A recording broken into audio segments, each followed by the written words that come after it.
There's certain things that you can control as a guide. You can control your equipment, you can be prepared, you can be on time, and you can have a smile on your face and you can have a good attitude. But that's the only thing you can control. You can't control the weather, you can't control if the fish are biting, you can't control if client shows up on time. But the things you can control, I try to, and I try to put on positive attitude. And I think people like to come out with me because I think that they like to learn. And if I'm passing on a little bit of knowledge, I think, that's a success.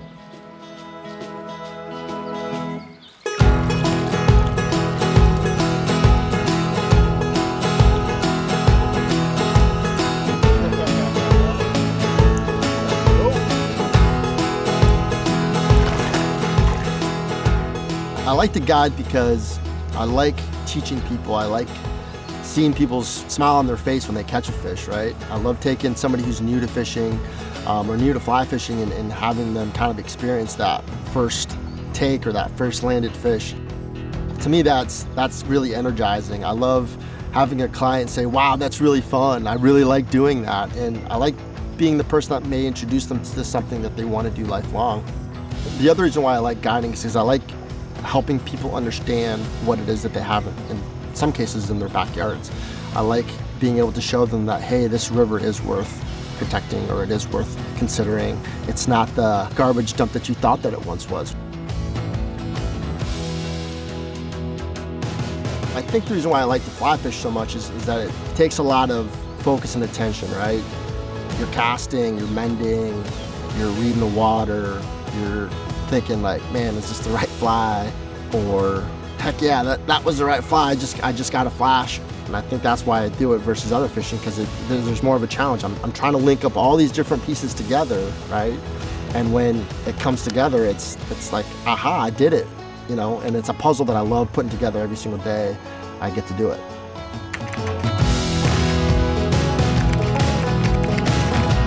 I'm very jealous of those podcast mics. Dude, I would like to have a set of those. I'll link them to you. They're super cheap. Have you done podcasts before?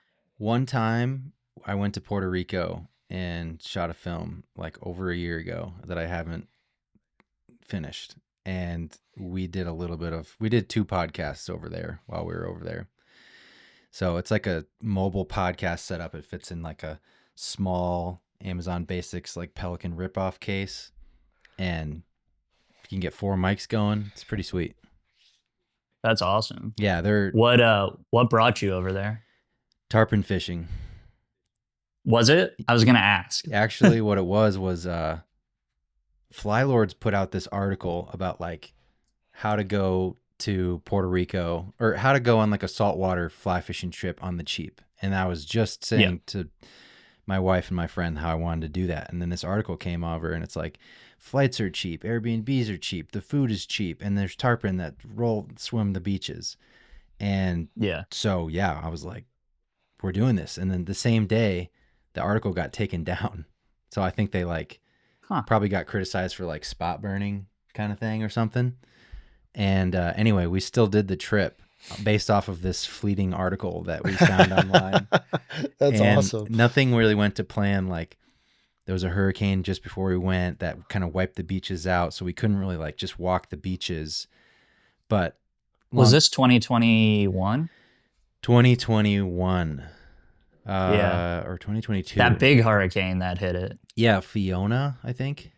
Yeah. That was a bad one. You went right after that? Pretty much right after, yeah. Like it was about a month after. It was Thanksgiving that we went. So yeah, I've got all this footage and I've got this film that I'm still working on, but it's a huge project. It's basically, I have no good excuses, but anyway, stay tuned for that. So it was just you and a buddy? It was me, my best friend, and my wife, and all of us were fly fishing and that was sweet. Searching for tarpon, and we do find them in the last 2 days. Like it's like 3 days of grind. Good. It's like every good wild fly film that like is like such a grind until they finally find the fish. So that's kind of how it went. Or maybe they find the fish first and then make it look like it was a grind. Yeah. And they just grind up in like the crappiest water afterwards. Yeah, exactly. So we know you caught them on day one. Yeah. Like what we did. I'm just kidding. Yeah. Just make it look more dramatic. Yeah. We can't make Was it look easy. Yeah. where did the podcast stuff tie into it? Um, It was as part of the piece that you were putting together. Honestly inspired by Scotty and kind of how he has incorporated his podcast as like interview style content into his films. Yeah. Like you get that good voiceover and maybe he'll clip on a shot of the podcast and like they're podcasting like on site in these cool places. So it was for sure like a direct inspiration from like Wildfly style. Yeah, I love how he does that. It's it's also an excuse to just get like really clean interview audio dialogue. And it's just like super conversational. I feel like it can be really relaxing, but it's also like probably over an hour of stuff that you're like listening to find those audio bits, right? So I have podcasts, I have so much footage, and I almost like overshot it. It kind of like it almost was like my own to my own detriment. It's part of why I haven't put that film out, I think. I'm excited to ask you some questions about production and post-production because I feel like it's funny. We've got like 3 people on here that are probably like not used to being on this side of a camera. So there's frankly, 4. I've seen you on camera a little bit though. Yeah, well, through him, but yeah, you're gonna be part of the Screen Actors Guild in a couple more hours. You don't want this Meg up there. No. You mentioned the Wildfly podcast, but like, what are your other? Do you guys listen to a lot of podcasts? I do. I listen to Trout Bitten. I listen to SoFly. I don't know that one. That's a good one. Yeah. SoFly is another one. But I've listened to the Fly Fishing Insider podcast. I've been on that one twice. It's funny. Ben, our CEO, he's actually doing that podcast today. Oh, cool. With who? With Christian the Fly Fishing Insider podcast. Yeah, he's a nice dude. He's a good dude. He hit me up too. Did he? Mm-hmm. He always asked me for recommendations, and so I think I hit you up. So definitely, he's a cool dude. Yeah, I think I will do it. Yeah, I wanted to have a couple of films out first. That makes sense as a basis. Yeah, that makes sense. Yeah. So maybe even taking a step back from my previous question. So like, Justin, do you want to kind of like introduce yourself and kind of like walk through your previous like content experience and then like how you're sort of thinking about that in now more like with more so of a focus on like outdoor content? Yeah, sure. So I'm a full-time videographer. That's what I do for work. I've been doing that now for about 6 years. I was freelancing for most of that and just really doing commercial, like corporate style gigs. It's been great. I've loved that as a career, and I actually just took on a job full time doing that for one of my better clients at the time. And so I love what I do for the most part, but what I'm really passionate about is being outside, fishing, fly fishing in particular. And so I've always wanted to bring my passions together for, filming and videography and my love for fishing and being outside.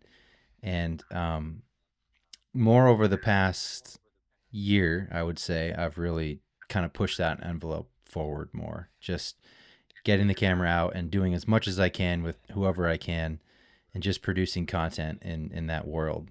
And I love it as much as I thought I would. It's really what I want to do ultimately.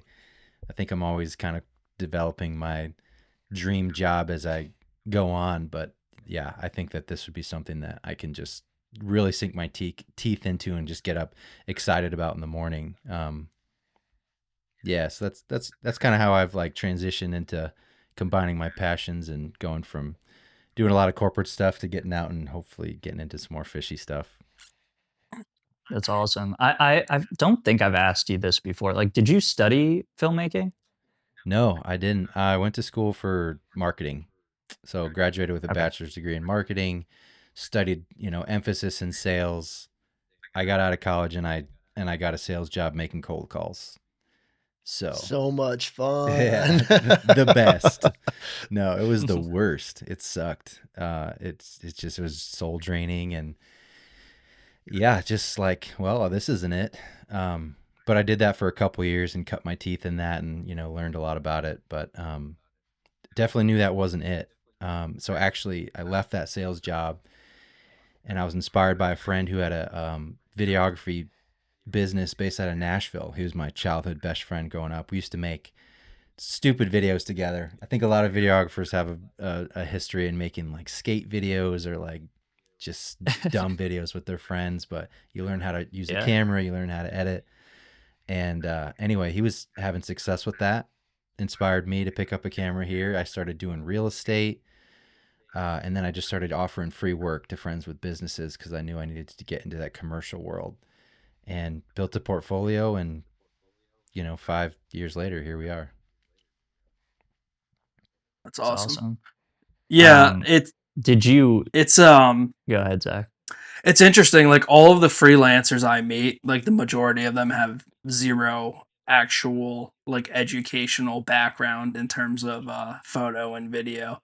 It's pretty wild how much you can like learn by just getting on YouTube and just spending hours on YouTube in terms of, gear choices, and like just video editing stuff. There's just tons of ways to learn these days that doesn't require you to spend thousands of dollars at a university. Yeah. Outside of doing it in real life, I've learned everything on YouTube. Yep. From the start. As have I. And I always tell people that it's such a good place to learn about videography because you have to make a video to put something up on YouTube. So naturally, people are going to be more likely and more set up to create that kind of content and make it look really good and, do it well.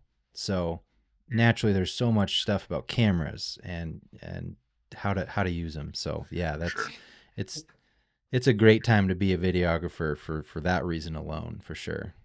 I have to imagine too that like your education and like marketing and sales, your formal education probably helps you better than if you went to film school or something, because then you can market yourself, or how to kind of get into the business world a little bit differently than if you just studied videography. And then how do you sell yourself, right? And so it's probably better. It's probably the best way you did it. You could have done it. So yeah, you're right. The mix of marketing and sales, and then learning how to use a camera after that, it definitely makes you a pretty well-rounded position to freelance from, for sure.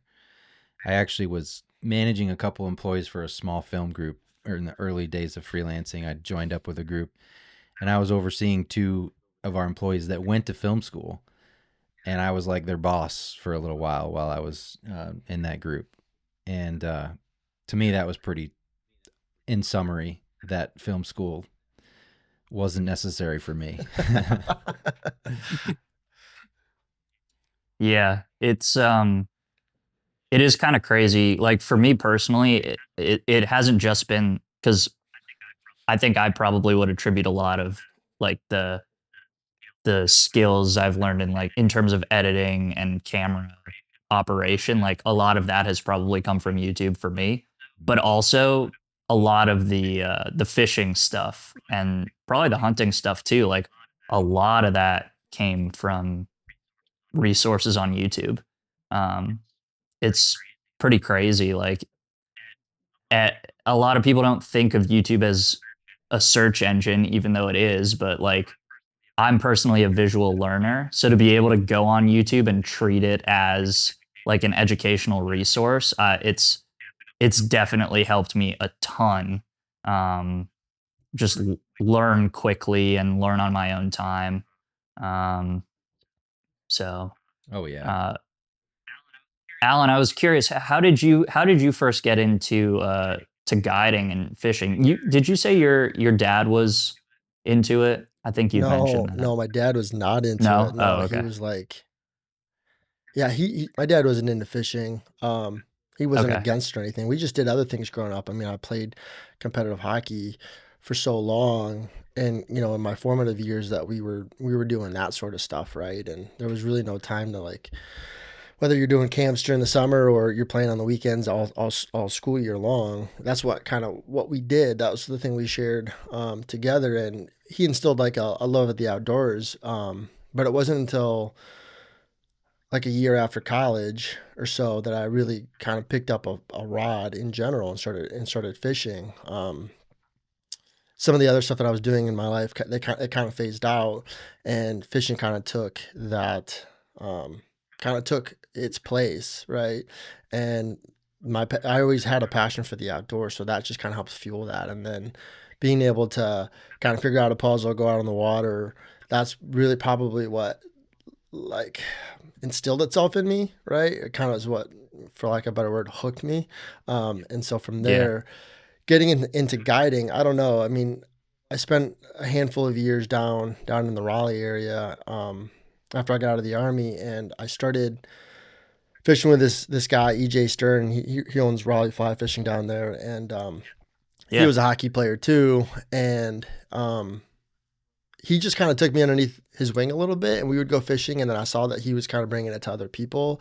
And I've always really enjoyed coaching. I used to coach lacrosse, during college and after college. And so I really enjoyed that coaching aspect, helping other people out. And then also gave me another excuse to get out on the water, right? And even if I wasn't the one actually doing the fishing, I was there sharing that experience or teaching and leading. And so after we moved back to Michigan, I just wanted to keep doing it. And so EJ took me underneath his wing down south. He kind of gave me my start. And then when I moved back north, I figured, hey, let's just kind of go it alone and try it out. And, I work with some of the shops in the area, which has been great. They've been good people. They've helped me learn. They've given me opportunities.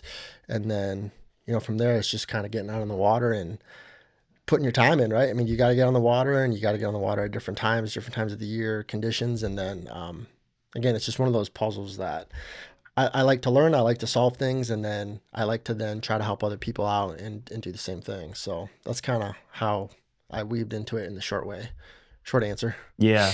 Sweet. Yeah, I really liked how you put it actually, and I know we talked about like rolling that little clip you guys shot together kind of to open this up, so people might have seen it, but you talking about kind of like putting those puzzle pieces together throughout the day on the water. It's always a different puzzle, Yeah. Every day is a different puzzle. Mhm. What was like the inroad to fishing, I guess? Yeah, it was an excuse to. I was going through a tough time, and my buddy wanted me to. He was trying to help me kind of get out of my head a little bit. And so instead of just going to the bar all the time, I was like, hey, let's hop in the canoe, let's go to Wabas's Lake, and let's just go dunk some worms, right? And I was totally against it. I was like, there's no way you're gonna get me fishing. It's stupid. It's boring. And he's like, well, we'll bring some beer. And I was like, okay, all right. So we went out, we dunked some worms, caught a bunch of fish, right? And then that was stuff that kind of started getting me kind of out of my rut. And then he just kind of kept pestering me about it. And then at one point he's like, hey, I've got a fly rod, let's go fly fishing, and I'm like, there's no way you're gonna catch me on the river throwing this like whippy stick around, no way in hell. And to this day, so my dad had a fly rod in his garage, and I was kind of bouncing around couch surfing, and I saw this fly rod in his garage. I'm like, what the heck is this doing here? And then my buddy's like, hey, let's go fly fishing. And I'm like, all right, well, I guess I'll grab it, try it out. And to this day, I have no idea why he had that fly rod in his garage. I don't think he ever used it. That ended up being like my first rod that I used for, I don't know, a handful of years. And then I left it by the side of the river on one of our escapades. But yeah, I was pretty adamant about not doing it. And then as soon as I did, it was game over, I guess. So That's cool, man. I didn't know. That's really cool. Where did your time in the service fall into all this? yeah, from 2015 to 2018. So Okay. that like 3.5 year period. And that's when I was down in the North Carolina area for most of it. I took a little hiatus there just because of the demands of, doing that type of stuff makes it hard to juggle hobbies.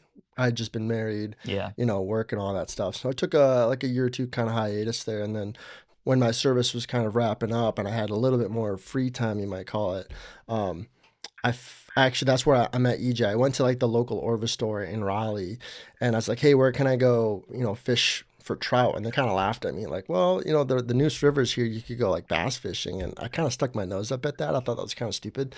Again, I was unexperienced and didn't know anything. And I went to some dam, Millburney Dam. They since have torn it down. And as I pulled up, EJ pulled up with like a flycraft on top of his Ford Explorer or something like that. And he had a Bauer hockey sticker on his back windshield. And so I was like, I'm going to just strike up a conversation. I'm like, do you play hockey or whatever? Blah, blah. He goes, yeah, I used to. And he saw my fly rod. And he's like, hey, if you help me get this raft down, I'll take you out in the little spillway.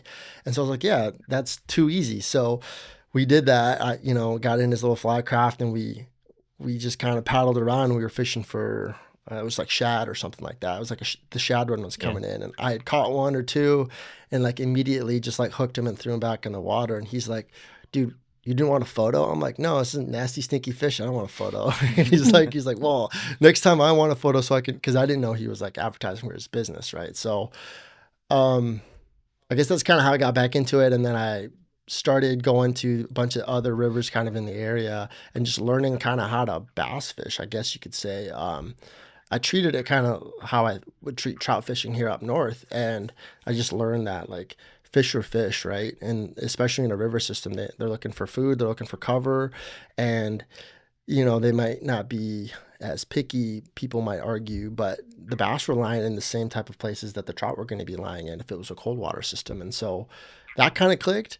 And then that reignited my passion for fly fishing. And then obviously my relationship with EJ and some of the other guys in that community really helped foster, bass fishing, warm water fishing, and then getting me back kind of full-fledged into the sport. So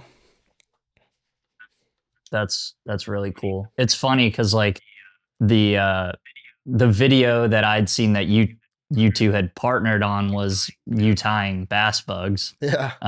So now it's kind of come full circle. Yeah. I guess, yeah. So how did that, I mean, people should definitely go look at it.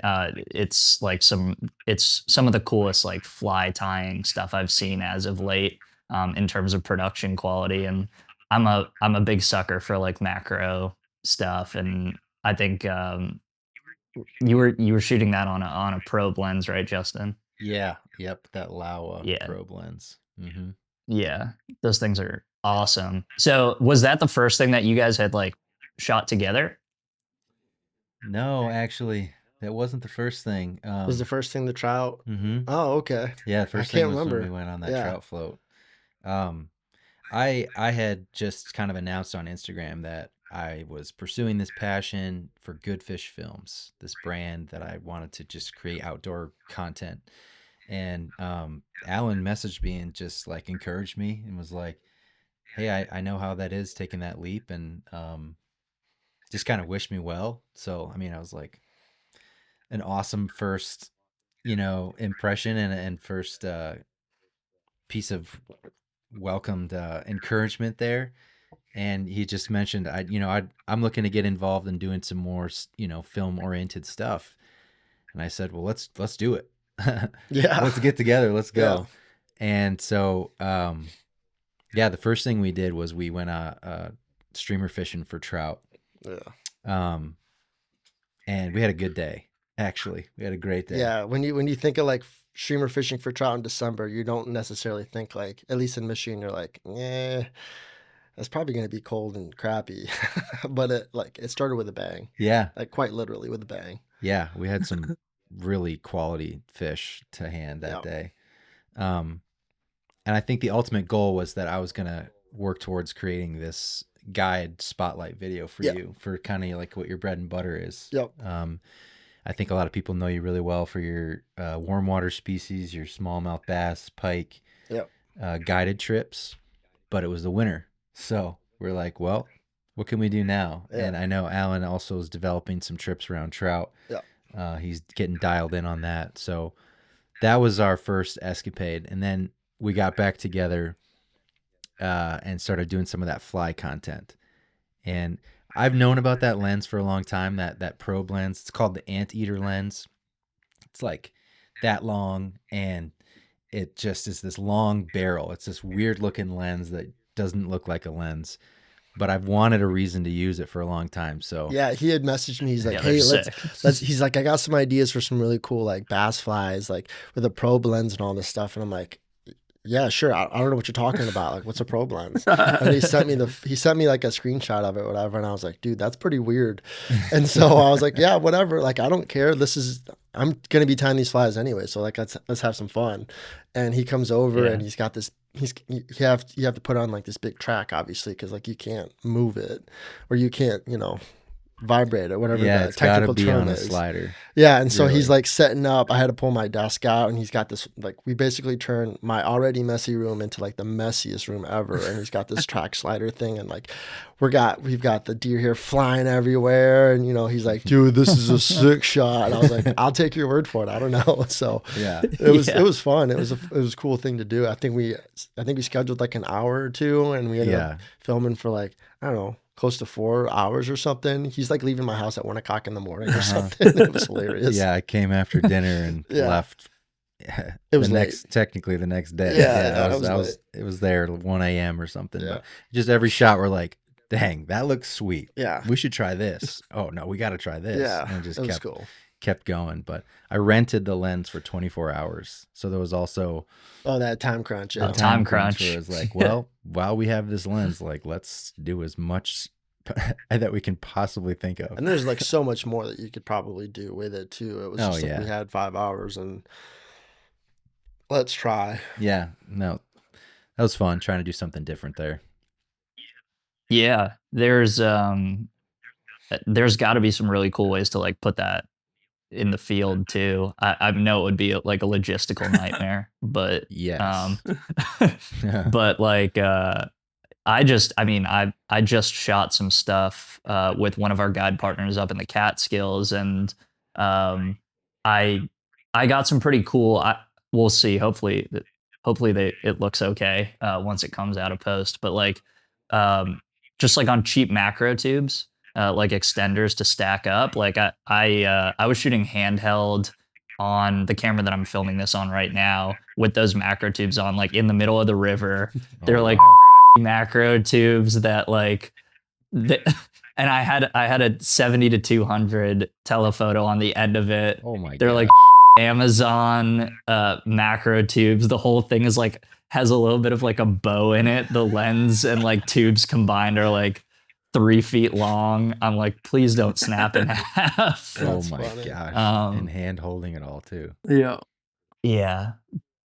But you got to risk it for the biscuit sometimes.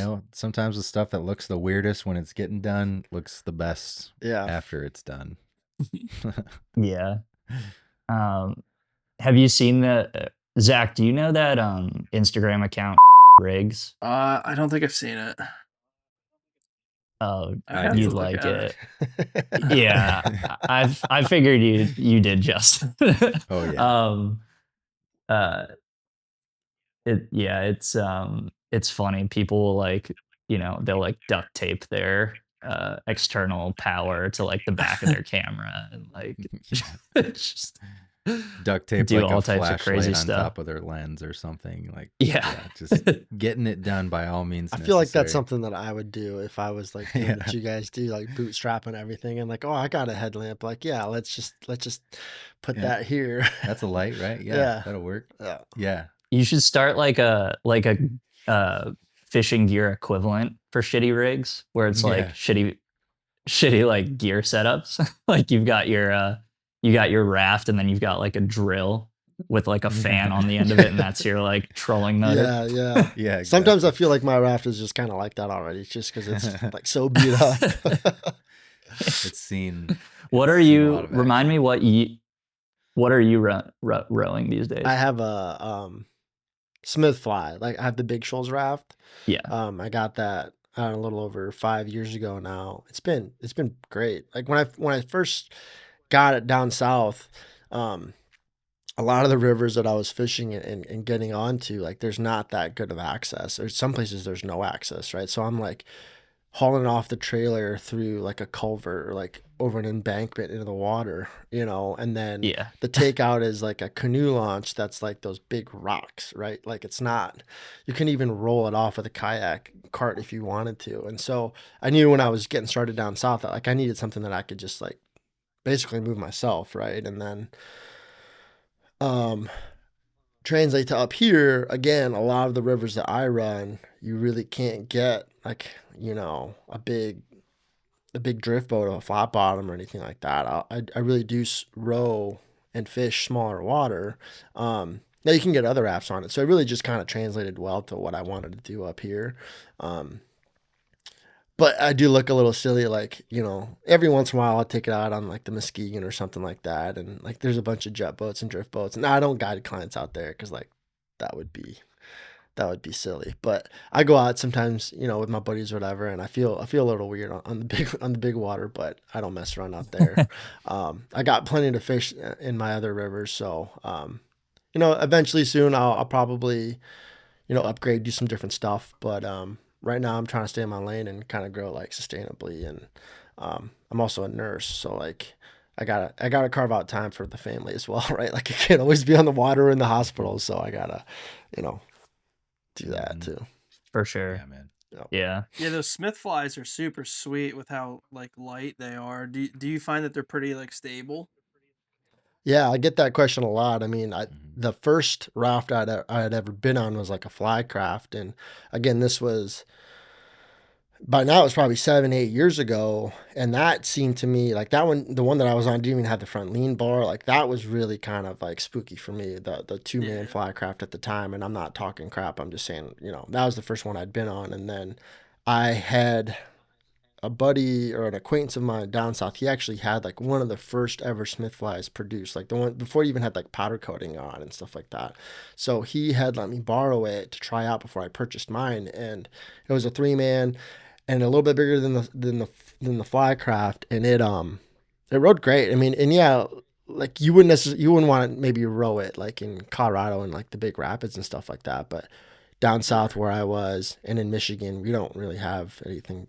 We don't have big class rapids, right? So it's perfect. And I've had, I'm 6'2", sometimes I'm 200 pounds, and I've had 3 guys my size on that raft, and it's great for what we're doing. It's stable, and the only way you're gonna fall out of it is if like you're drunk or something, So like you don't. It's pretty stable, and yeah, it's been great. I mean, and people will roll up and be like, "Oh, that looks kind of freaky," and I'm like, "Get on here, you'll see it. They're perfect." And so, for what I'm doing, it's a great size, great weight, but it's getting some wear and tear on it, so it'll be time to upgrade soon. For sure. Yeah, I was a whitewater rafting guide in Maine, so I'm used to like the big bulky, Yeah. like NRS rafts and Yep. whatnot. And the first time I got on one, I was like, no way this thing's that stable. And I was like, I mean, obviously we weren't running like whitewater, but I was still like pleasantly surprised with like the stability of those rafts. Yep. And they're super easy to maneuver too, and super light. Like if you need to carry it up like a pretty steep bank at the takeout, like just super awesome boats.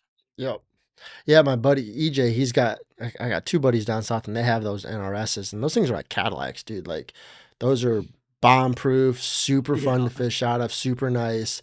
But like trying to move one of those by yourself, like no way. And a lot of my portages, or there's a couple places I have to take out, with clients. Like I'm not asking a client to like, hey, pick up the bow of the boat, like let's go huff this up the embankment. Like that's liability, and I'm not trying to break people's backs. So like with an NRS, it's just there's no way I could do that, right? And so those, the Smith Fly, and then I know there's the Upriver Boat Works makes a raft that I'm taking a look at, and then there's another brand out there, I think Rio Craft. They kind of do like an in between of maybe NRS / smaller boat, and I haven't been on them yet, but those look like some really cool up and coming rafts too. So definitely keep an eye out for those.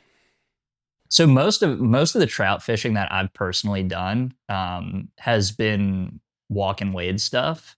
Mhm. And I've never asked you this, Zach, but like as someone who was like a whitewater guide and who's also been on like fishing rafts, it's never even really occurred to me like the types of things that you might look for. Like obviously weight is a factor, but like in terms of the frame and the actual raft itself and the oars, like what types of differences are you like noticing the most? I honestly, I've only fished from a raft probably like 4 or 5 times. Okay, so we're Up in the up same boat. yeah, up in Maine, it's hard. The river that I was whitewater rafting on, it was the Kennebec. It's hard. There's a very finite amount of time where you can actually where they run the dam Yeah. at fish flow, where you can actually float down the river. So it's really hard to do up there, and even around here, I haven't done too much floating. I personally just I really enjoy wading. I would almost always prefer wading over drifting. I feel like you can fish water a lot better on foot, even though every Yeah. time I do get on a row frame, we're definitely catching more fish than I normally would. So I don't know why I say that.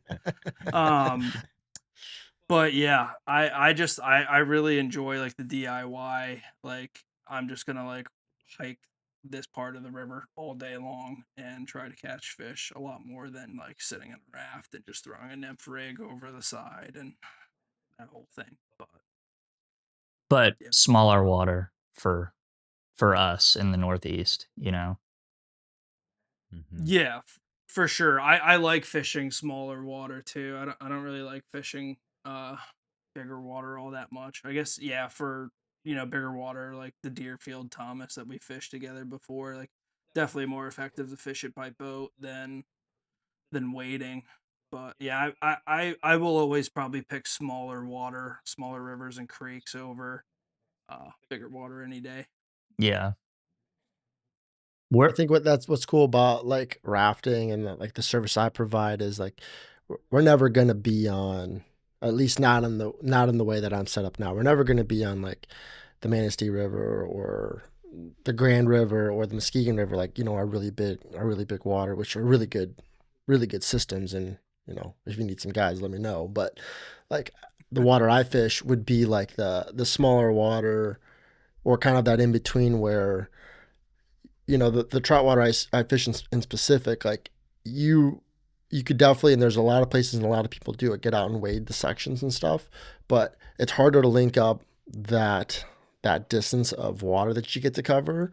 Right. And we can definitely cover a lot of water, but then we can also park the boat and hit those runs, if you wanted to run an infrig, right? And like I'm almost never throwing out an infrig and just like rowing it and keeping it in a seam for somebody, just because that's kind of boring for everybody, really. Even the client, like they don't necessarily want to do that all the time. So if we do want to park it and kind of run, nymph a run, we can do that. But that in between water there is kind of like where I like the most. I mean, I definitely like wading. We were out today wading or whatever, Mhm. but Yeah. and it does allow you to pick out those seams a little bit more. But at least I personally find like maybe I'm spending too much time in a run, or maybe I'm spending too much time in a spot where if I don't pick up a fish in a couple casts, it's like it's A, my fault for making some bad casts, or B, like I've already spooked the fish or they're not there. So like keep moving, right? So I think with a boat, it kind of forces you, hey, you got to make a good cast, put it in the seam. The fish either bites or doesn't bite, and then your boat's there, it spooks it. So it's time to move anyways. So that's kind of why I like, the way we've been doing it or whatever. So yeah. I think you could have a whole podcast on yeah. raft fishing, Oh. drift boat fishing versus wading. In 100%. fact, I've listened to one. Shout out to Trout Bitten, and yeah, there's pros and cons to Yeah, both. of course. I mean, I agree that I think you can fish a run way more. You can dissect it way further and be more stealthy Yep. in that one run. But then how much more water that you can cover in a boat, the comfort levels, what you can bring along. Yeah, there's so many Kind of ways bougie you could look at sometimes. it. Yeah. I think that someone who gets a lot of enjoyment out of like a big hike into a super remote place, bushwhacking it, I think there's some satisfaction in that for sure. Sure. No part of it is easy. But yeah, it's kind of just your style, and I think it makes a lot of sense to guide clients out of a raft. Yeah, I think it's the comfort aspect there is one part of it, and then I would argue like sometimes some of the access too, right? I mean, in like many places of the country, you know, Michigan, in some of the waters that I fish, there's like 2 public access points, right?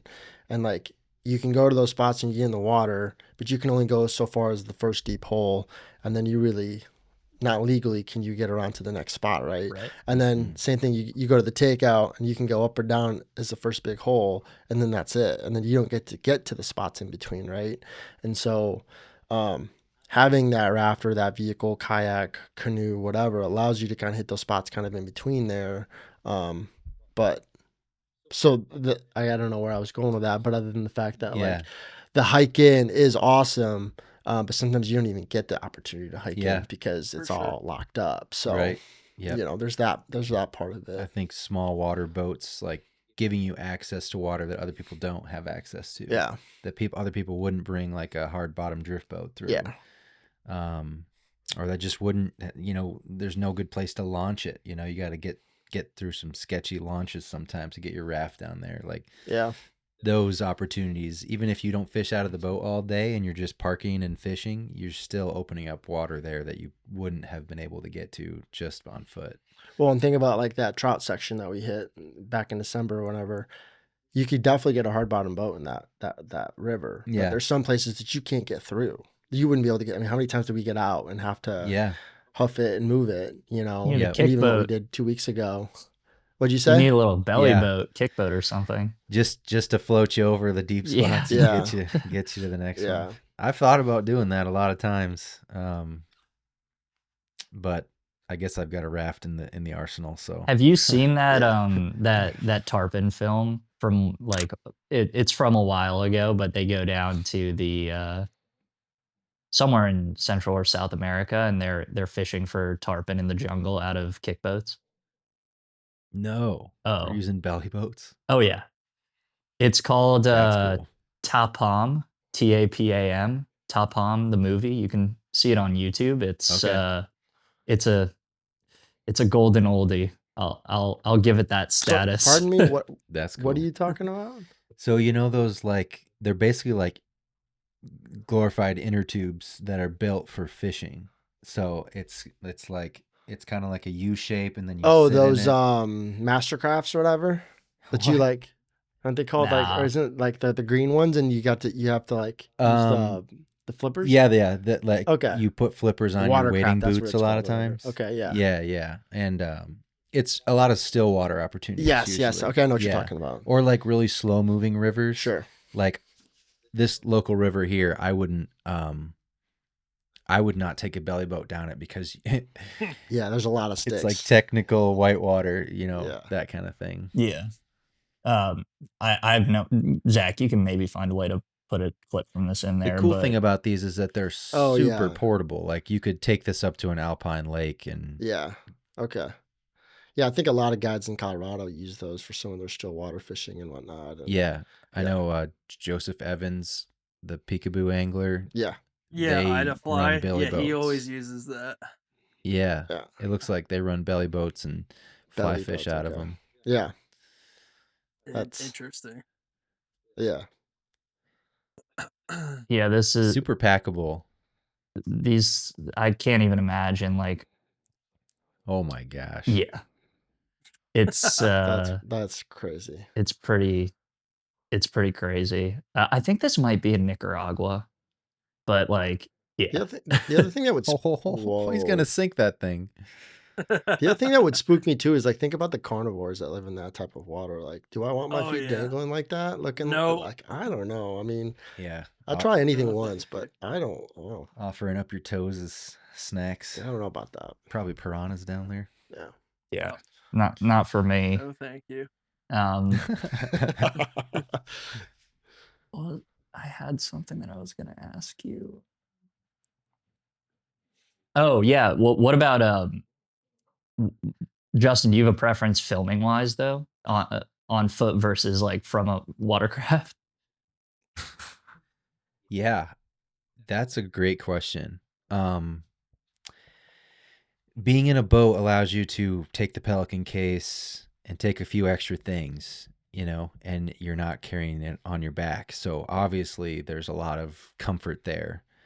But like in a 3-seater raft, for example, if you're in the back seat, you're kind of locked in a lot of times to that one perspective, and you have to stop the boat, get out, or have a second boat. Like we've had like a camera boat, which has been like very luxurious, more logistics involved there. Like that's very nice to have, but that's not always the easiest thing to do.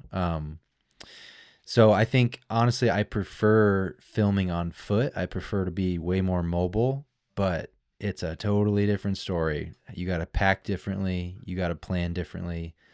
So yeah, there's some give and take there. I think a hybrid of the two is probably the best case scenario. But today, actually, this morning we were filming and we were just wading in, and I could just kind of pick all of my angles. I was up on the bank, I was in the water. That's cool. It's not like a stop the boat, let me get out, you go past me, and then come back and get me again.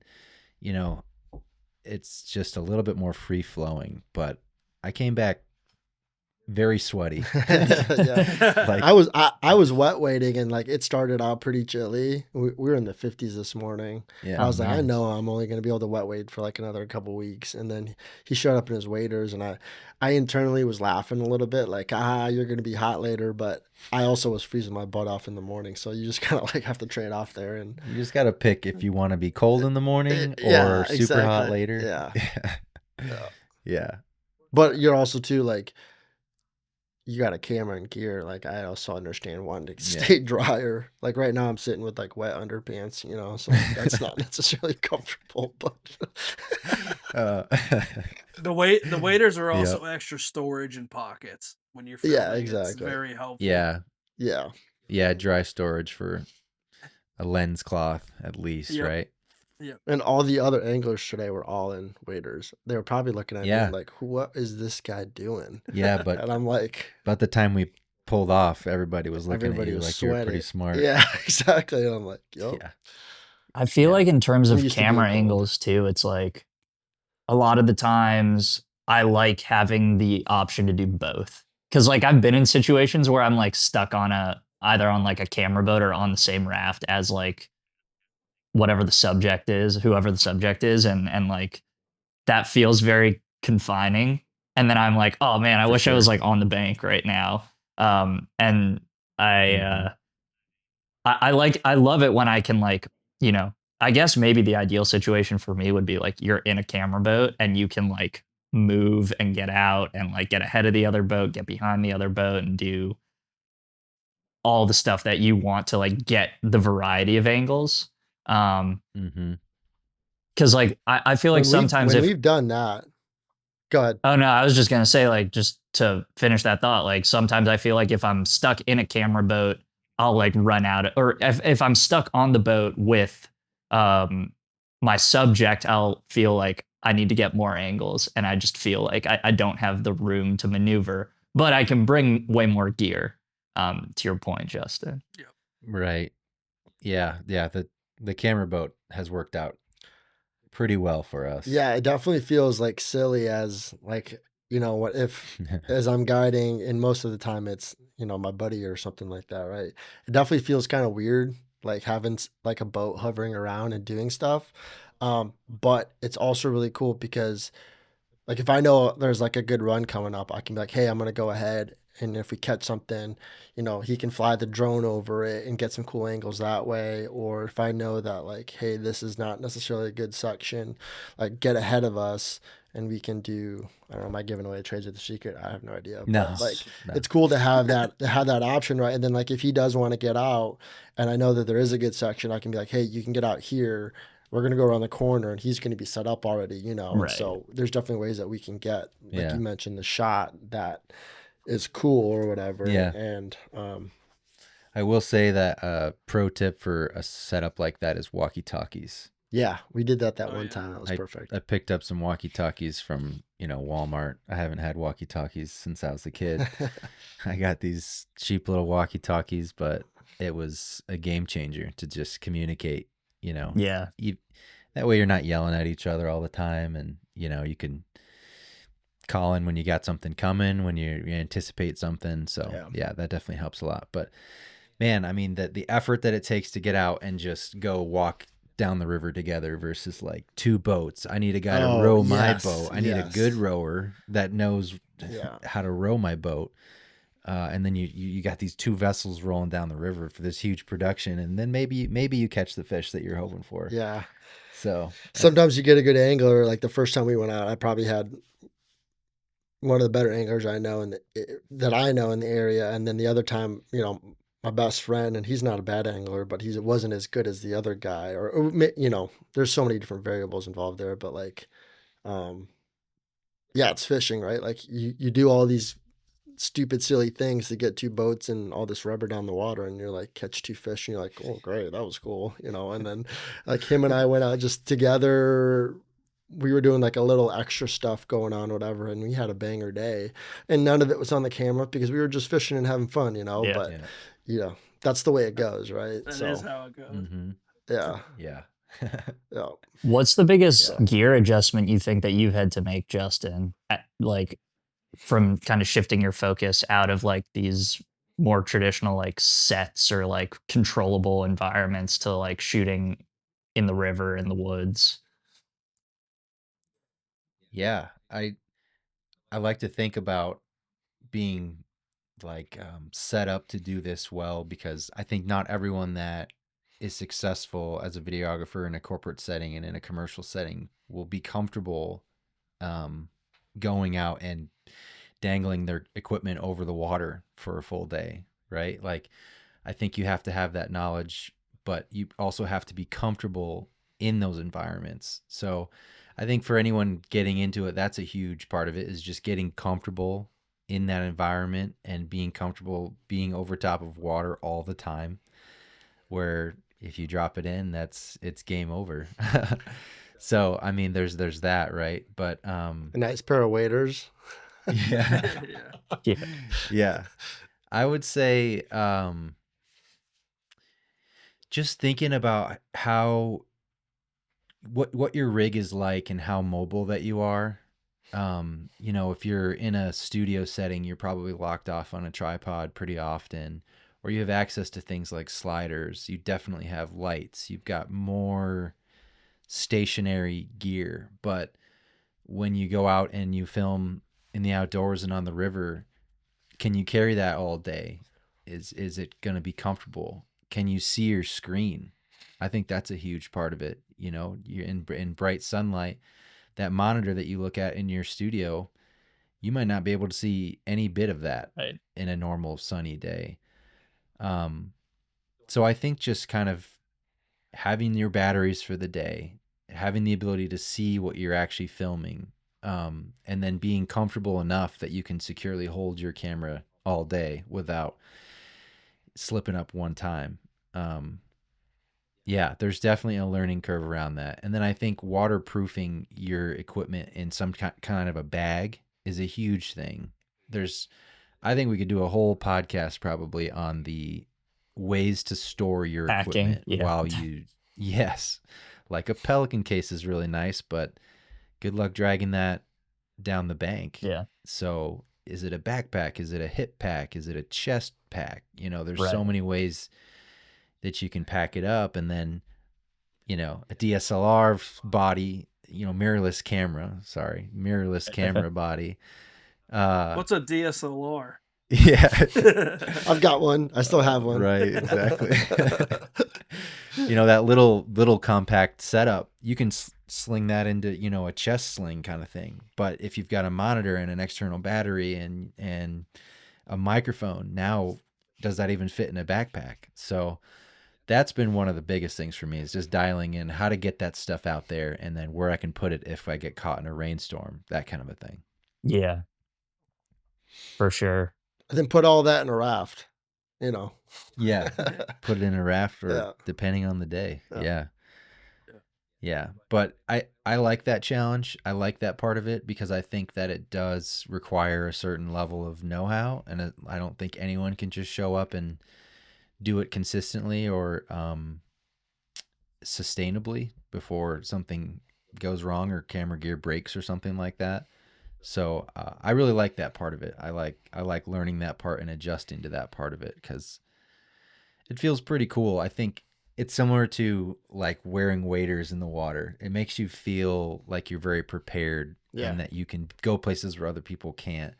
And so for me, I just love feeling prepared and that I can take gear that doesn't belong near water and be around water all day and be comfortable and be, prepared for different situations. So I've noticed too that like you're like when you change something up on the water, you're quick about it. You already know what you're gonna do, so you're prepared with it, and you look extremely comfortable, like hopping in and out of the boat, holding on to your camera. And sometimes I'm like, dude, Yeah. what are you doing right now? Like, give me the camera. But he's like, no, I'm good, and he can, he does it quick, and you're prepared, and you get the shot, and it's actually really impressive. So Thanks, dude. Yeah. Maybe I'm a little too comfortable. Maybe everybody needs a little a little wake up call sometimes. Justin, No, thank you. do you have a preference on whether you're shooting or fishing? I know like me personally, like if I'm on the water, I'm happy. I mean, like Thomas even saw it last week. There's like tailing reds everywhere on this skiff, and I was filming while Thomas was fishing. And for me, like I get the same. I did some polling. I did a lot of He polling did do too. some polling as well. But for me, I think I did Did he maybe at least more offer polling. for you to fish? but for me, like No, I pulled his around for hours the day before. he did. I'll give him credit. Yeah. But for me, Don't make me look like a bad guy not letting you fish. Sorry, I'll stop interrupting you. Go ahead. Good. For me, like I get like the same excitement out of fishing as I do filming for the most part, but I know that a lot of other videographers probably don't feel similarly. So what is your take on it? Like if you had your choice, are you grabbing your rod or your camera? Yeah, that's a really good question. I think it's something that I've kind of learned. I'm either fishing or I'm filming. I cannot do both. I really can't split myself over both and do one particularly well, especially if I'm out there to, make a film or, we have an objective for the day kind of thing. If I pick up the rod and I put my camera away and then that event happens that we've been grinding for hours, then, I don't have the camera in my hand kind of thing. But I enjoy it. I actually enjoy it as much as I enjoy fishing. And I'm like you. I'm happy if I'm on the water and if I'm experiencing it through other people and through my lens and in my own way, I'm just as happy. Absolutely. Like this morning, I didn't fish at all. And a lot of times I don't. And everyone's always asking me like, hey, do you want to fish? Like, I don't want to let the day go by and you don't get your shots. But I always tell people like, I'm actually super happy to just to film it and enjoy it that way. But no, I can't do both. I picked that up earlier from BR Pat. What's his name? Bryant Patterson. He said that in a podcast early on. He said, I'm either fishing or I'm filming. And I relate to that a lot for sure. Yeah. Yeah, hard to do both. That one time we went out, it was just the two of us. You had your gear, but it wasn't like, it was like, hey, if we catch some cool fish, we'll maybe take some shots or whatever. But you fished a lot there. And that was fun because I have seen him just be behind the camera the whole time. Right. And it was nice to be like, it was nice to like, hey, let's get him on some fish. And then we got him on some quality fish and like in a different technique or whatever. Yeah. And then my engine breaks down and then I ended up rowing us out. That sucked. But, yeah. But yeah, that was cool to see you fishing instead of just being behind the camera. And then we got into some topwater fish and that was a blast. Oh, that was sweet. That was a good day. Yeah. I mean, don't get me wrong. I love fishing and I want to do it for the rest of my life. I never want to give it up until I can't walk anymore. Like I have a passion so deeply for it. So it's not that I don't like to do it, but I do enjoy it as much through other people as Sure. sometimes too. Yep. Um, yeah. I think you have to probably be a good videographer too, right? Like, because you have Oh, to yeah. you have to enjoy it. Because if you don't enjoy it, you're not gonna want to do it. And if you are doing it, you're not gonna want to be good at it because you're not enjoying it, right? And so Yeah. I think that's part of like, guiding too. Like, would I rather guide or fish myself? That's also a really hard question to ask, right? Yeah. But there are often times where I'm getting a client who's never fly fished for bass or fly fished at all, right? Like, maybe they're bass fishing, but they've never done it on the fly. And I get super pumped when they're applying their bass knowledge to the fly game and they get a fish. And that, to me, that's sometimes more fun than me going out and doing it, because I'm like, I have a pretty good idea of what I'm doing, or I've done it here already, and so like I have an expectation that I should catch this fish here, right? But then when I can apply that to somebody else to do it, that to me is like, that's really fun. Like, hey, I took what I think I knew, or the lessons I've learned, shared them, and then they did it. That's like kind of a full circle moment. So that's really cool to do. Yeah. Yeah. That teaching component, I mean, I know maybe a tough question, but like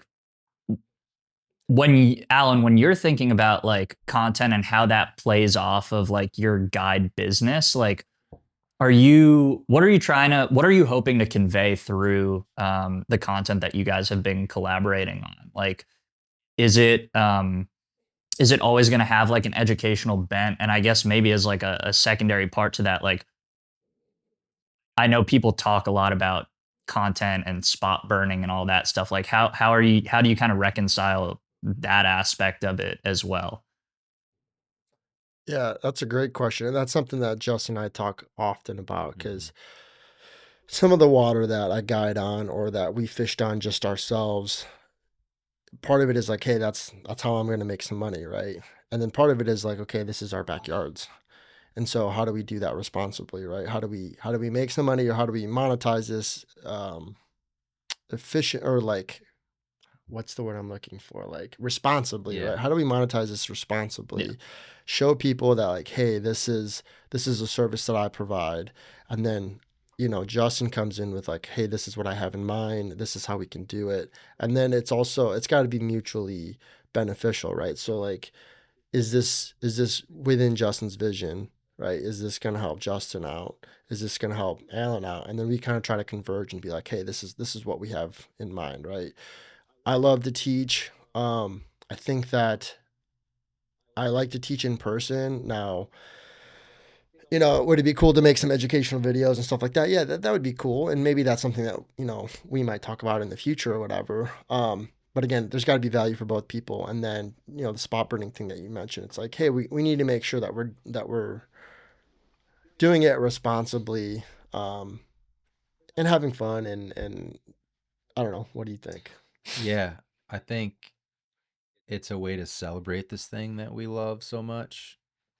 Like a way to see it in a beautiful way, and tell stories around it as well. Like, I think, you know, my background in video is I make like promotional videos to help businesses grow and reach goals. And so, that's one thing that we did. We Yep. made a video to promote your guide business, and you're a great guide. People love to go out with you. And so we just are, telling people that story, and sharing, your name with folks so they can Yep. book a trip with you and learn some stuff and have a great time. But I think also along with that, we're capturing these beautiful things that happen in nature that not everyone gets to see, and Yeah. probably not in that way. Mm-hmm. So I think for me, a big part of it is just to celebrate this thing that we love, and the art that is, fly fishing. Yeah. Yeah. You bring up a good point. Like, you can hire a guide, whether it's me or anybody else, and you may have this idea that like, hey, I'm going to go out and catch a bunch of fish. It's going to be like super awesome, right? And sometimes it's just not. But through the storytelling, we can share our backyards, or we can share other places. And I don't know. I mean, me personally, I think that being in front of a camera is kind of weird. Like, Mhm. it's not, I never grew up and be like, hey, I want to be an actor, or I want to be, a YouTube star, like how kids nowadays think like, hey, I want to make money on YouTube. Like I never think that way. And I never want to get in front of a camera, even like what we're doing now to do that. I mean, what I like doing is I like helping other people find success or whatever. And so some of the connections that I try to make within this community or with, my private or personal life is to try to help other people. And it's not about, I try not to make it about the me. I try to make it about the we, like, what can we do together? What can we do that's fun and educational and helpful? And yeah, I don't know. Mhm. That's the other thing that I try to go into it is like, hey, how can we share something with somebody else? And I don't want to or necessarily have to be in front of a camera to do that. I'd much rather row you to do it that way, Yeah. So Yeah. Yeah, for sure. Yeah, I think like for me also like since I grew up in like a very urban environment where I did not have like easy access to like going fishing, like I couldn't like go at the end of the day. There was no stream or like pond that I could really like productively fish, that I had like the desire to fish. I also like urban fishing is great and I've done a bunch of it, yeah, but I've also like I grew up in New York City. I don't know if you guys know like what the Harlemere is. But there's an never been, artificial but okay. Not me. Yeah, there's like an artificial man-made pond basically at the north end of Central Park in Harlem called the Harlemere.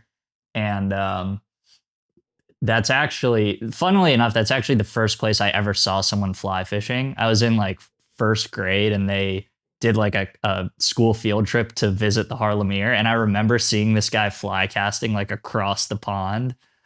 They've got like crappie and carp and so yeah. people release koi. There was like a snakehead in there a couple of years ago.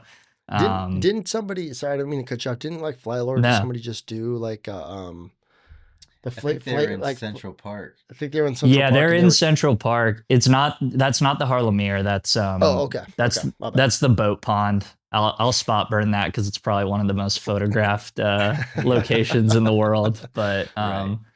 yeah. But like you can go catch carp and stuff in these ponds and it's cool, but like it's also not exactly the most pleasant when you're getting harassed by the homeless people and the tourists are asking why you're hurting the fish and stuff like that. So Yeah. Yeah, hurting the fish. but sorry, I kind of went off there, but like the the ability to like go online and like see just really exciting fishing content was like a huge thing for me growing up. Like that's how I was able to like stay engaged with that part of my life. Like I would get home from school and like be watching, fly fishing videos until 12 a.m. Like that was that was what I wanted. That's how like I got the fix for it, I guess. Yeah. And so I think like even for, people say like the most valuable content you can put out is like the educational stuff. Like for me, there was just a ton of value in being able to see like these really cool fisheries and even like pick up on people's technique, just watching other really good fly casters cast or watching people tie. I mean, you're like an incredible fly tyer, Allen, but like I grew up learning to fly tie from people who are putting this stuff out on YouTube. I don't know if you had kind of gone down that rabbit hole. I'm assuming you probably did. Yeah, you bring up a good point. It's whether it's YouTube or it's like, even Instagram that pulls you to a certain YouTube channel, right? Like, so yeah, I've Right. definitely had my mentors in fly fishing. And then they share with me like, oh, this is where I learned this, or this is where I saw this happen, right? And so you bring up a good point where when I kind of think of like educational, I think of like kind of a how to, but you bring up a good point, like just watching somebody do something is educational, right? It doesn't have to necessarily be like a lessoned thing. And yes, I too have had a ton of inspiration and I've learned a ton about watching, people strip set for tarpon down south, or, Right. planning a trip to go to Idaho and fishing in the mountains. And so all that stuff you're right, comes from like a snippet here or a YouTube video there, and then it gives you that bug, and then you start digging in like, hey, how do I make this happen? Or, how do I save, or how to responsibly make this trip a reality? And then that helps, I don't know how many connections I've made through social media that have turned into like mutual type things. Or when I go down south, when I go to Florida, there's a couple guys I call up, and I'm hiring them, and I'm going out, and then I'm learning from them, right, how to fish their fisheries. And then I take snippets of that and I bring it back to where I'm at. And then it helps me maybe link up with the fish that maybe I've been having trouble with. Or, I had a client a couple months ago who was a big saltwater guy, right? He's fishing for tarpon all the time. Well, his lexicon is kind of in the saltwater game, right? And so since I have some experience with guides down there, I'm able to kind of break some of that barrier and be like, hey, how you did this for tarpon, how when you set on a snook or whatever, I'm like, do the same type of thing here. And so I'm able to kind of use those experiences and those connections and help other people, learn or take their previous knowledge here and apply it over here, right? And so you're right. That's cool. That I'm making a long story short, but yeah, I dig that. And I think that is hopefully what we can do for other people is like, hey, this is cool. And if they want to hire me, or if they want to hire somebody else down the road who's doing it, to me, it's about getting people out. And if they want to pay me to do it, that's awesome. If not, as long as you're getting out, I don't, that's great too. Like, that's the thing, getting people out, understanding what they have in their backyards, wanting to protect it, use it, right? And then share it with other people responsibly, I think I guess if it had an overarching theme. Yeah, man. 100%. Just showing people the experiences that they didn't know they could have. Exactly. Yeah. Somebody might get into fishing because they saw or fly fishing because they saw someone fly casting on Instagram and said, what is that? Wow, that looks cool. Maybe I want to try that. And then maybe it's next week, maybe it's next year, maybe it's a long ways down the road, but it's like a seed that gets planted. And, if maybe that person becomes an avid outdoors person and loves fly fishing, and it started there, just making them aware of these things that exist probably in their backyard, like you said. And I think additionally, I think being outdoors and, in fly fishing and moving your body, it helps you kind of work through some of that stuff that may be going on in the background. I mean, I know that there's a lot of organizations out there that, Project Fly Fishing Healing Waters for veterans. There's Reeling in Serenity for people who, are struggling with addiction. There's the Mayfly Project, who does stuff with kids at risk or youth at risk, whatever. And I think that it's funny how all those things kind of come back to like getting people outdoors and fly fishing. And like fly fishing is like it might be like the excuse, right, to get them outdoors. But I think that the healing in whatever capacity happens because you're outside and you're moving your body, right? And so I think that that's what's also really cool is that hopefully, like Justin, you said, somebody sees that and then they might see, this organization and they can plug in and help, or maybe that's what helps them get to the next part of their life or whatever. So for sure. So actually, Zach mentioned like we were out on a skiff, and we shot a podcast last week with Rich Volpe, who's starting his own podcast. I don't want to spoil who some of his upcoming guests are, but Rich's background, he was in the service himself. I'm going to connect you guys actually. Sure. They've started this podcast, Rivers and Tides podcast, right, Zach?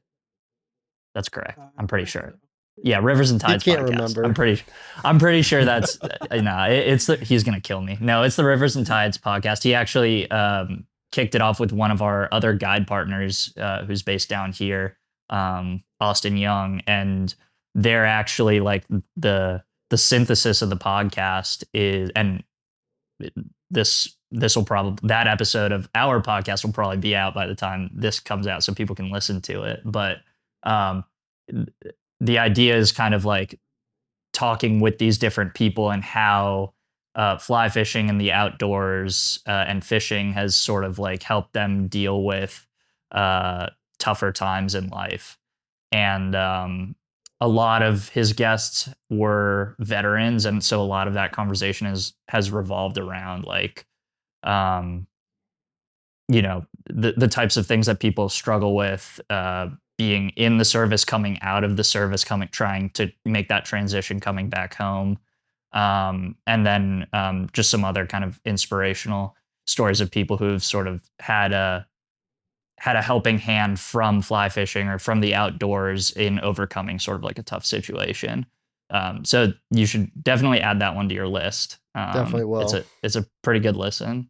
Um, uh, yeah, I guess you, you said you kind of took a hiatus when you were in the service, but like was that I guess maybe upon trying to transition back into kind of like your day-to-day life as a civilian, how did your relationship to the outdoors kind of affect that? Um, my time in the service had me outside all the time. So Right. I don't know if I necessarily lost. I guess I lost maybe the recreational part of it, right? Like when your job is to do X, Y, and Z outside, that becomes your office, your environment, right? So I definitely became comfortable being uncomfortable all the time. So like most Yeah. people do who have any sort of job in the outdoors, it's like, it rains, whatever. Um, but I think that ho- your question is like, how did I transition back into, I guess I guess maybe, did you sorry. feel that like fishing played a role in like helping with that transition to come back? Yeah. Yeah. Okay. That's a good, thanks for rephrasing that. It did. I think that it helped me kind of find like a hobby or an enjoyment that I used to have. So it helped me kind of get a new routine, or maybe I don't want to call it a purpose, but maybe we could call it that. Like transitioning out of the military was difficult. I didn't know what I wanted to do, and then people could argue that maybe like fishing was a crutch for a little bit there, like it was like an escape type thing, and to be honest, it probably was to a certain extent. But then it also helped me connect with the community as I was exiting the military, and then once I connected with that community, I was able to kind of figure out it went from just, hey, I need to go fish to kind of escape or whatever, into connecting people who are involved in the community, seeing how they impact the community and how they make money or how they enjoy it. And then it kind of gave me a direction to be like, hey, I can do this too, or I've got something to share, or um, I want to be part of it in any small way. So yeah, fishing the outdoors and fly fishing in specific definitely helped me transition from Yeah. doing this thing to where I am now. And like I've got long-term goals as it comes to guiding, right? And we're always in a little bit of a transition. Mhm. But that's a nice constant. So yeah. Yeah. That's one of the things Rich had mentioned when we had talked was like the camaraderie that you have when you're with your platoon or you're with your unit, like that's oftentimes like a big void to try and fill when you leave, especially because you like have that shared experience that is hard to kind of translate to people who haven't experienced it. So I Yeah. think that's like something really cool and unique about these kind of outdoor niches that people find, whether it's fly fishing, bow hunting, fishing in general. Um, like each one of those communities is uh, it's kind of built around this shared passion that people can really uh, kind of rally around and find their people through. So Yeah, I think I've always been part of a team. For growing up in college, I was part of sports teams, and then yeah, the Army's a big team, right? And then getting out, sometimes I still feel like I'm missing out on some of that camaraderie in terms of like the competitive side of it, right? Like I try not to go into fishing or fly fishing, or I don't go out with my buddies or Justin or anybody else and try to be yeah, competitive, because that's not what it's about. I've transitioned kind of away from some of that, so I miss some of that competitiveness in my life, but that fuels me to kind of use my brain instead on like, hey, how do I figure this next puzzle piece out, right? And the camaraderie comes from like you know, sometimes when you go fishing, it's not always sunny, right? Or if it is sunny, it's like really nasty and hot. Or, you know, you're out there and it's raining and it's windy and you're like, or you got to haul the boat out and you're soaking wet. And so definitely that stuff does translate into like the teamwork and camaraderie aspect of it. And you're a team with your whoever you're guiding too. I mean, the guide client team is a real team, you know. You got to be on the same page. Yeah, you bring up a good point, and then the communication aspect. You know, we think about communication in terms of like language and stuff like that, but like there's also a way in which the person learns, right? And so when I describe upstream or downstream, or I say in front of the log or behind the log, sometimes people don't understand what that means, right? And that's where it comes, where I have to learn like, hey, this is how this person is seeing this, or they don't know what a seam is or a bubble line, or, you know, and so there is that teamwork, like, hey, I have to be on the same page as that person, and they have to be on my page, right? And I have to understand, okay, this is how I have to present this. And you know, some of my best friends I take out and they're like, dude, I don't know what you're talking about. And I'm like, how do you not know what I'm talking about? We've been fishing for, you know, like 7 years together. And then I try to take something that I learned from a client and I'm like, hey, let the rod pull the line out of your hands. And he goes, oh, that makes so much more sense than the way you were saying it beforehand. And then I try to remember that. And then with a client who's new, I'm like, yeah, make sure that rod is like, it wants to pull the line out of your hands. And like, oh yeah, I feel that. I get that. And, yeah, so you're right. It takes teamwork and understanding how to communicate, and then makes it successful, right? Yeah. Teamwork makes the dream work, baby. Yep. That's what they say. Well, you guys have you've got your trout for the trout is in the works, right? Yes. Yeah. Do you have like a timeline of when you think that might be complete? Probably Tonight. I'm just kidding. well, today we got the last chunk of the stuff. I'm like the worst when oh, it comes sweet. to like instant gratification. I'm like, dude, you gotta send that shit now. Like, come on, dude. How's it going? Did you guys catch some? Did you guys catch some good fish? No, we caught a No? lot of Oh. fish, but we didn't catch big Okay. fish. It depends. No. It depends on what your Sorry. definition of good fish Yes, is, you're right? Yeah, we caught wild fish and we caught stockers, so we got a mix. Yeah, no, just like small trout, but Yeah. like it didn't matter the size, or you know, we anticipated they'd probably be stockies. The trout were whatever. But We in caught terms some of nice pike. Yeah, Mhm. yeah. You got a good one. Yeah. Yeah. Oh yeah. We Nice. haven't caught up with you guys since last time. Yeah. That was like the next thing on the docket. Okay. Great success. Yeah, we had some Great. good success. We found some great fish. Yeah.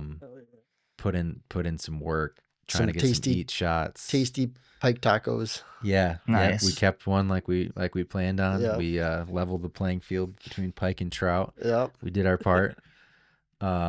Yeah, Trout man. I'm lives really matter. pumped. Yeah. So Yeah. sorry, timeline. Let's stick it to him so we get a timeline out. Yeah, so you can hold me dead to rights. I'm just Yeah, this is on the I'm just kinda record. know. On the record, this Yeah. will we be said off done the record. by. We said off. I would say within the next couple weeks Okay. we should be pretty ready, at least to release something between us and, you know, as a first draft to these guys. I'm holding back. It was Allen and another friend of mine who are in the film, and I'm holding back on releasing a draft to them until it's as completed as I would like it to be, because as a filmmaker, you don't get to watch your film for the first time.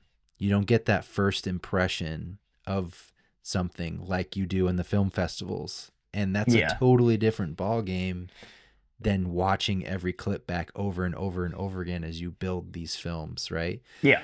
So the finished product, sometimes you almost need to walk away from it from like a couple weeks to even For get sure. close to that feeling of like what someone watching it for the first time would experience.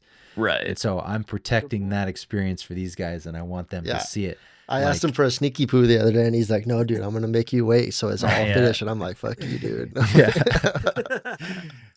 Yeah. No, I was actually appreciative because that's Yeah. cool. You're right. You know, you could see like a half-baked thing, and then when you see it for real, you're like, oh, I've seen that. You know, it's like, I think Yeah. the full effect is just something that I don't get to see as with my own stuff. So yeah, I think it'd be cool for you Yeah. guys to see it that way. But yeah, anyway, A couple weeks. It's Okay. like 80% done at this point, I would say.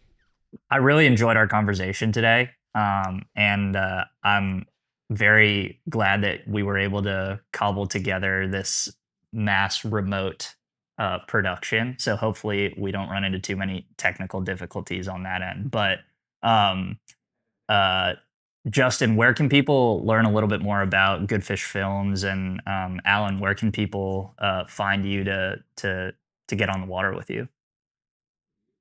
Yeah, so Good Fish Films is on Instagram, on YouTube, and on TikTok. So you can find it on there. It's a newer brand, growing brand, trying to get established in there. But if you love fishing content, you want to keep up with the films that we're starting to make, those would be the places to come check it out. You can find me at my website, campbelloutfitters.co. It's got a great direct link to book through AnyCreek right on there. I'm also on Instagram if you want to check out some of the fishy stuff we got going on, and some links to some of the other blogs and stuff that I like to post. Hopefully find y'all there. And this has been a great talk. I really, really appreciate it. This has been a lot of fun. Yeah, heck yeah, guys. Thank you very much. Yeah.